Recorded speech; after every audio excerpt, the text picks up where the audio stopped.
Welcome to another episode of the Investors Gate podcast. I'm your host, Austin DeNoce, and today I'm going to be doing a book review of Economics in One Lesson by Henry Hazlitt. This book is full of timeless information anyone interested in economics and the fundamental forces behind it will want to know, and so I thought I would share my personal takeaways after reading it. All right, let's get it.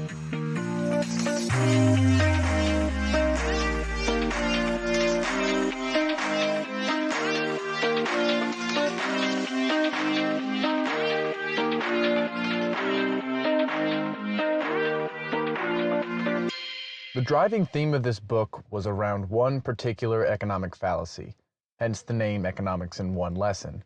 Whether at the hands of politicians, economists, business owners, or anyone in power, people have a tendency to focus on short-term effects for the benefit of a small group of people rather than focusing on the long-term effects to the aggregate.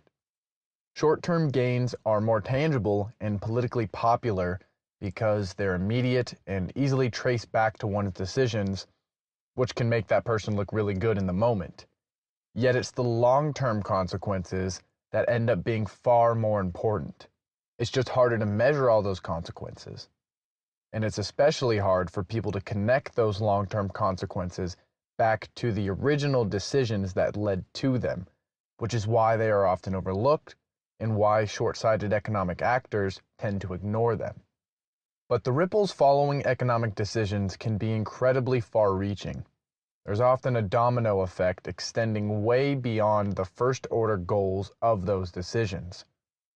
Politicians may successfully accomplish one thing, but there can be 100 other things that resulted from that decision that they didn't predict and that negate any positive consequences they intended.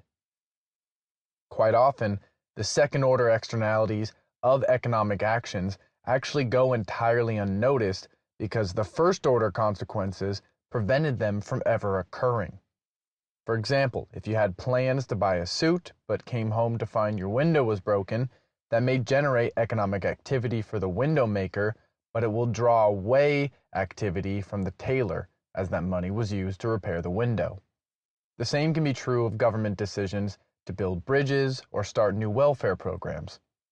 There could have been plans or opportunity to spend that money somewhere else, but a decision was made, a decision usually focused on immediate and self-serving gains, and that economic activity was directed elsewhere, perhaps at great cost to the economy, but nobody would know because it never happened. The government often touts economic projects like bridge construction, new programs, or what have you, as positive as they create jobs. But every dollar spent on that bridge or new program is a dollar taken from taxpayers. This means those dollars being used must, or at least should, offer a better value proposition than whatever else that money could have been spent doing. The government doesn't consider the second-order externalities. They only focus on what the singular events resulting from their decisions are accomplishing in the short run. Though their decisions may create jobs and generate economic activity, the question is the money being spent creating the most jobs or generating the most economic activity it can? Is spending this money just to create jobs actually creating less jobs because the tax dollars aren't being spent to their full potential? So much of government spending is poorly allocated and actually generates fewer jobs and less value than it could if properly allocated. They take money from taxpayers, which leaves less money to be spent in the economy, which leads to less business, which leads to job destruction. So whatever jobs the government creates must be more than the jobs it destroys by taking money from the taxpayers. However, people in government don't view spending this rationally. They only want to create jobs now for political points instead of creating more jobs later when they might not get all the credit. Another important point raised in this book is on some of the problems with taxation, namely how it discourages risk-taking in the citizens and encourages risk-taking in the public sector. As it pertains to the average individual, taxation is problematic because they lose 100% of what they lose in business, but only gain a portion of what they make because 30 to 50% of that is taken through taxes. If you lose 100 cents for every dollar you lose and gain 60 cents for every dollar you earn, your risk to reward is unfairly skewed, and you are discouraged from taking the risks necessary to create a successful business, which is obviously what we need people to do if we want innovation and business to thrive. Without risk-taking, we don't get the Amazons and the Teslas of the world. We don't get entrepreneurs putting themselves out on a limb to risk it all for this idea they have, because even if everything goes perfectly right, they only make 60% of their earnings. For those familiar with trading, this would be like taking a trade with 0.6 R, or 0.6 risk to reward. Even if you are right or successful most of the time, you could still lose more than you make. If taxes are too high to make these risky endeavors worth undertaking in the first place, more and more people will choose the safer path of finding a job rather than creating one, which will lead to a dramatic drop in productivity and spell disaster for the economy. As for the governments and their use of taxes, they themselves bear no risk for bad loans or malinvestment. Taking risks is generally a good thing for entrepreneurs insofar as it's necessary to build great businesses, but that's because they have a healthy fear of those risks. They only want to take calculated risks and will do whatever possible to not fail or lose their hard-earned money. Governments, however, aren't spending their money, they're spending taxpayers' money. So there is no risk of failure or really any serious negative consequences if they spend that money poorly or even if they outright lose it. The government employees making spending decisions are getting a safe and predictable salary no matter what. They aren't worried an investment may go south the way someone with their own money on the line would be. Governments, thus, are more likely to issue bad loans and misallocate funds because they don't have the same incentives or real risks that drive entrepreneurs to allocate money as effectively as possible. Every dollar earned through taxation is spent by the government and taken from the entrepreneur, business owner, or individual. So you have to ask yourself, who is the better capital allocator? The individuals who bear all the risk and have all the incentives to spend that dollar well, or the government who bears none of the risk and whose primary incentive is generally short-term political gain? And this offers a nice segue into another great point raised in the book, which is the short-sighted pursuit of job growth at the expense of overall productivity. Adding jobs at the expense of productivity by employing more people to do the job fewer could do leads to less overall money in the economy to go around. An excess of employees means consumers are paying more than they need to for a service, which then prevents them from using that money on other goods and services. If a job only takes 2 people, but that business hires 3, that additional expense has to come from somewhere. Either the business itself is making less money by eating those extra costs, or those costs are extended to the consumer, or each employee is earning less than they could be because they are subsidizing the pay for the third unnecessary worker. Though employing more people sounds good on its face and is often the government's prime directive, adding more jobs to do the same amount of work just steals value from somewhere else. The goal is to create more value and become more productive, and hiring 2 people to do the job of 1 doesn't magically create more money or value to go around. It deprives someone else of that value, whether it be the business owner, the consumer, or the fellow employee now getting half the pay. Jobs are good, but only if they are productive. Shifting gears to my next takeaway, Hazlitt mentions the economics around managing post-wartime labor and demand, which I found very interesting. After wartime, there are concerns of how the labor market will support the returning and now unemployed soldiers. But if the war and funding thereof is over, that extra money can now be returned to taxpayers either by directly cutting the taxes that were needed for the war, or by reallocating the deficit spending used to support the war to then cut taxes, increase demand, and in turn, increase jobs, which would help absorb the soldiers into the workforce.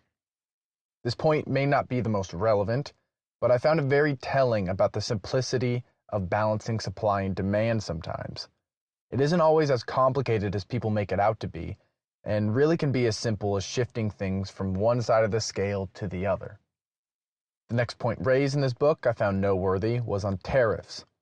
Hazlitt argues tariffs can hurt economies because by taxing cheaper imported goods, nations drive money toward a more expensive domestic good, which leaves less money available to chase other domestic goods. This is getting back to the second-order consequences we often overlook when it comes to economic policy. We create tariffs to help a particular industry stay competitive, but consumers now spend more than they were spending, and that leaves less money to be spent elsewhere, which hurts all other industries. Tariffs also promote a producer that is less efficient at making a good, which is selecting for lower productivity overall. If any nation is better at making a good or can make it cheaper, creating a tariff is telling the domestic producer they don't have to compete to make their good as affordable as the overseas competitor. Another great point brought up in this book is on price controls. Price controls are usually used to curb inflation by fixing prices at a specified price lower than the market value. By fixing the price below the market value, they increase demand because the product is enticingly cheap and more people can afford it, but that also reduces the supply because more people are buying while production is discouraged due to the artificially low price. If a price of a good doesn't reflect the costs associated with producing it, supply will slowly vanish. Fixing prices for consumers doesn't change how much the parts, labor, transportation, or whatever else is needed to create that good costs the producer. Price controls can work if they are accompanied by rationing or artificially limiting demand, but they can't work in any practical sense. Prices are a reflection of free market circumstances that can't be resolved by arbitrarily writing a different number on the price tag. This is why price controls always end in disaster. The low consumer cost relative to the productive cost means producers can't afford to keep making it, and eventually the consumers buy up all the available supply. By preventing a good from selling at its real market price, you create massive shortages. Shortages that can only be resolved by paying producers what they need to produce that good more than what it actually cost them to make. On a related note, an interesting manifestation of price controls mentioned later in the book and not often considered is wage control, including a minimum wage. Forcing wages to be higher or lower than their market value can lead to much of the same problems as traditional price controls. If a minimum wage is too high, employers can't afford to employ enough workers to meet demand unless they raise all their prices, which is paid by the consumer. A minimum wage also means nobody whose work is worth less than that minimum will be employed, meaning you force someone who could have generated a small amount of value into unemployment, which actually takes value from the system rather than contributing value, however small that value would have been. Best way to raise wages is to raise productivity. You can't pay workers more value than the value created by industry, so arbitrarily moving up the minimum wage only takes money from somewhere else in the economy. It might give more money to certain workers, but it leaves less money for consumers to spend on other goods and services, which could actually lead to a net loss of jobs. It's important for workers to ensure they are getting the fair market wage for their work, but minimum wages or price controls don't accomplish this effectively. Unions can be important in ensuring supply and demand are keeping wages around their fair price, but unions should be focused on improving productivity rather than raising the minimum wage if they want any lasting changes in wages without negative second-order consequences, like job cuts to support those higher wages. Ironically, unions often fight against the displacement of workers due to increased efficiency, but in doing so, they are stifling overall productivity and long-term wage growth. Their short-sighted goal of immediate help to workers leads to long-term wage suppression from a lack of increased productivity. Controlling wages one way or the other doesn't change the fundamentals driving the value or economic activity that supports those wages. It may seem like a good idea to create a high minimum wage to support low-level workers in the short term, but it will lower overall productivity by taking money that would have been spent elsewhere and likely lead to second-order consequences like fewer jobs and higher unemployment. In fact, Hazlitt argues depressions are the result of these kinds of maladjustments in prices, whether on the goods side or the wages side. When materials needed to produce goods and wages needed to purchase those goods don't properly align, the production or purchase of goods becomes difficult or even impossible. If goods cost too little because of price controls, producers suffer, no more goods are created, and then consumers suffer. If goods cost too much, consumers suffer, can no longer afford to buy, and then producers suffer. Both of these outcomes are terrible for economies. Conversely, if wages are too high because of a minimum wage, businesses can't afford to employ as many workers, unemployment rises, productivity slows, and the whole economy suffers. And if wages are too low, workers can't afford to buy, businesses struggle, unemployment rises, and the economy once again suffers. Now, there are a lot of factors that can lead to misaligned prices and wages, like price controls or a minimum wage, but a major contributor is inflation because it affects prices, industries, and people in different ways at different times. Prices for producers may inflate much sooner than wages do, and the lag between those changes can lead to a lot of wealth destruction for workers and consumers. Inflation can first hit wages in just a handful of industries, which makes them spend more and drives up prices in the economy, while other wages are still flat amid these ubiquitously rising prices. Because inflation doesn't move prices and wages equally or simultaneously, it leaves many to suffer from the maladjusted prices. Even if all the wages eventually catch up to inflation, you will never get back the money lost during that time it took those wages to catch up to prices. When prices and wages don't align, economies suffer and recessions or depressions can follow. The final point from this book I want to mention is regarding interest rates. As Hazlitt explains, if interest rates are kept artificially low, there will be a reduction in both saving and lending. Earning a near 0% interest on your savings, especially with inflation, makes saving seem nonsensical, and lenders too will want to allocate their money to something that pays them a higher return, like equities. Manipulating interest rates is actually quite similar to price controls in that it increases demand, borrowing, and reduces supply, lending. Normally, low interest rates are used to stimulate the economy with cheap debt, which eventually leads to increased economic activity and, in turn, inflation, which then prompts rates to rise to curb that inflation. But when governments force rates to remain low, they are preventing this natural economic force from occurring. Rather, to continue meeting the excessive demand for borrowing, the government creates liquidity through quantitative easing. But QE can be inflationary, which would prompt the already artificially low rates to move even higher to compensate for that new inflation.